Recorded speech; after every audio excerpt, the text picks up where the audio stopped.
Hello and welcome to City Talk, where we are talking about great things happening here in the city of Columbia. We have with us Yvonne Donald, who is here from the James R. Clark Memorial Sickle Cell Foundation. She's here to talk to us about their annual walk and fundraiser. Thank you so much for joining us. Thanks for having me.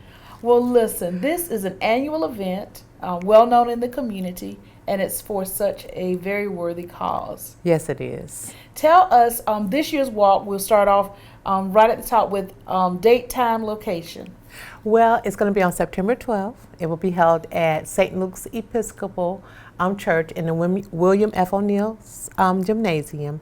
The on-site registration begins at 9 o'clock a.m. and we have plenty of t-shirts, so please come out and you can register on-site that morning. We have plenty of t-shirts available for those who have not pre-registered. The walk ceremony begins at 10 o'clock a.m. and the walk kicks off at 10:30 a.m. Okay. And exactly you walk from where to where? I guess what's the length of the walk? It's a 2-mile walk. 2-mile walk. Beginning at St. Luke's Episcopal Church. We walk down to King Park. Then we walk up Harton Street. We take a right turn on Gervais, and then we take a left turn on Gregg Street. And we walk in front of the James R. Clark Memorial Sickle Cell Foundation in honor of Dr. James R. Clark. Okay. And for those who may not know, this is a fundraiser. How are those funds used by the foundation? These funds are used for our scholarship program. Okay. It is designed to give these young people who live daily with the struggles of sickle cell disease a fighting chance. They have some insurmountable multiple obstacles that they have to face every day just dealing with this disease, and we want all of them, each of them, to have an opportunity to become financially independent, to be able to get gainful employment, and we know that lies heavily in receiving higher education and obtaining their dreams and goals. So we have the scholarship fund set aside to help these young people to reach those goals, to go to college, if they want to go to Midlands Tech, or if they want to go to a college or university, to fulfill their dreams and find their place in life. And speaking of finding their place in life, tell us more about sickle cell. Not everyone may really understand what it is. Yeah, sickle cell disease is often misunderstood. It's a disease of the red blood cell. Normal red blood cells are nice and round and soft and supple, and they can travel easily through all the little tiny arteries in the body. But individuals who have sickle cell disease have cells that are crescent shaped, or shaped like a banana, or shaped like a new moon. They're hard, sticky, and pointed. And when they try to travel through all those little tiny arteries in the body, they get trapped. And this cuts off the circulation of vital oxygen and blood throughout the entire body, and it can affect every organ, every cell, and every tissue. And it causes excruciating pain, first of all. Pain is the hallmark of this disease. Imagine parts of your body being trapped and blocked of blood and the circulation of oxygen. So imagine sleeping on your arm and waking up, and you know how numb it is, and you're trying to shake it out and get that blood flowing again. Well, imagine a person with sickle cell having those kind of blockages throughout their body, and imagine the pain being magnified on several levels. So the pain can be overwhelming in terms of living daily with sickle cell disease, and most of our patients are in some type of pain on a daily basis. So pain is the hallmark of this disease, but it can also cause organ failure. It can cause strokes. It can cause problems with your lungs. It can affect the liver, the spleen, the kidneys. Many of our clients sometimes end up on dialysis because the kidney is so compromised. Over the course of the disease, because of the medications, they have to be very strong. Aspirin and Tylenol kind of, laugh at the pain that's associated with sickle cell disease, so the narcotics are pretty strong to deal with the pain. And over time, that takes a toll on the body and on the organs. So it's a chronic, debilitating disease, and it's important for the public to know about sickle cell disease and to get the facts about it. And most people also believe that it's just isolated to African Americans, but it's not. It can affect any ethnicity, any race, any creed, any culture.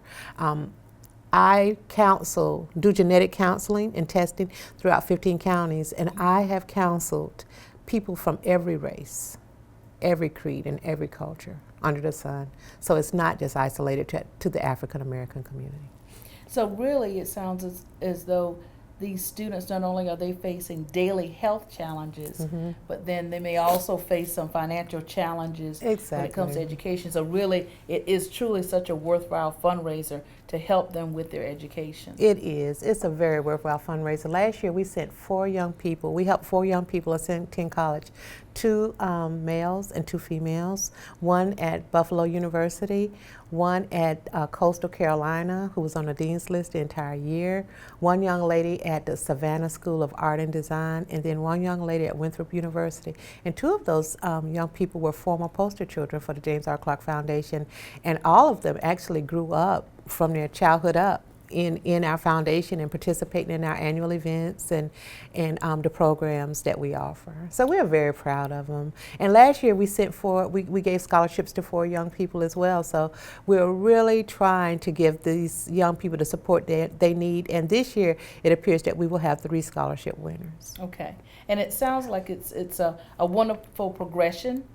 Because it sounds like, it really takes a lot of strength daily to deal with a disease of that type, but then for them to really want to do more and get in higher education and achieve some of their dreams, it's really a foundation that's helping people achieve that. Yes, we want them to reach their goal. We don't want the obstacle of sickle cell to get in the way of them reaching their goal. So we try to encourage these children from their youth up that you can be anything you want to be. You can be, we know you have sickle cell and we know that's an obstacle, but strive for it anyway. And it sounds like this has been going on for 10 years? This is our 10th year anniversary, and we're very excited. We have Sheriff Leon Lott, who's going to be our walk ambassador, and he is just as excited as we are. He and his staff have been longtime supporters of James R. Clark, our foundation. One time they did a fundraiser, kickball a game for sickle cell. They also support us with our giving tree, our annual giving tree on a yearly basis. So Sheriff Lott and his staff have been longtime supporters. Last year he put out a wonderful quote to support last year's walk. So we're just delighted and extremely thrilled to have him on board this year.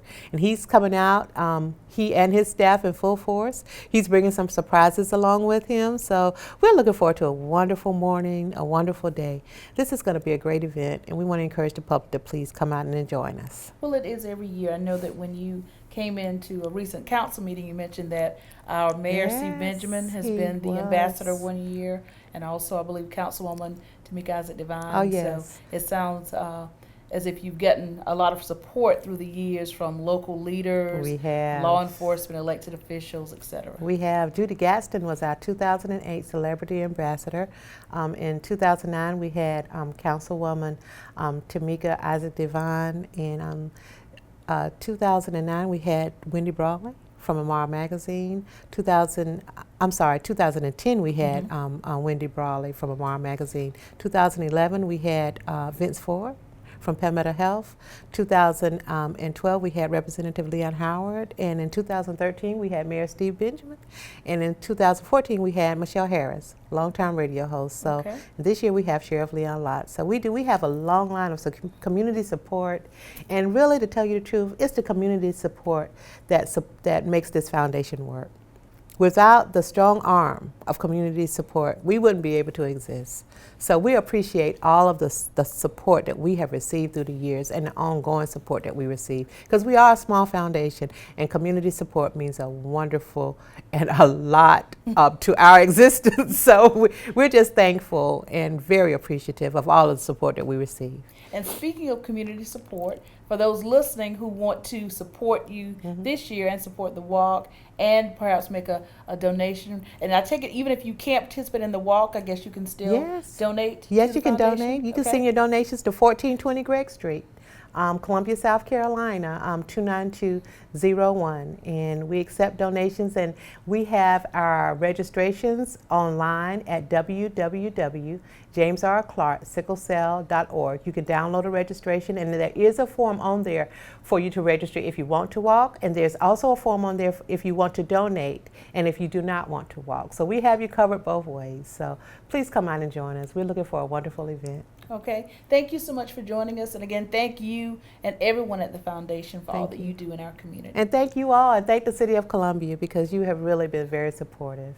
And we really appreciate the work that you're doing here in the City of Columbia. And we appreciate you as well. Thank you. All right. Thank you. You've been listening to City Talk, where we've been talking about the annual walk and fundraiser that is coming up for the James R. Clark Memorial Foundation James R. Clark Memorial Sickle Cell Foundation.